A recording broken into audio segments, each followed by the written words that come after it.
Why did the Germans perform so well against Britain and France in 1940, considering the French had more guns than the Germans, more tanks than the Germans, and they were more mechanised than the German army? And also in 1940, the British army was 100% mechanised.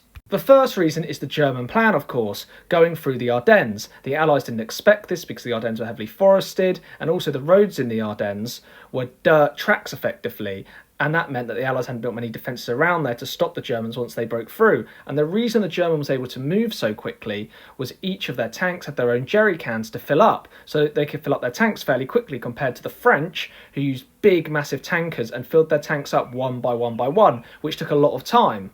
In one example in the Battle of France, German dive bombers destroyed fuel tankers that the French were using to fill up their tanks, and this had massive effects on the French. The other reason why the Germans were so effective was of radio. By the start of the Second World War, Germany had the highest density of radios per capita in Europe. And on top of that, the German army realised how good radios could be. And this meant that Germans could basically do combined arms offences.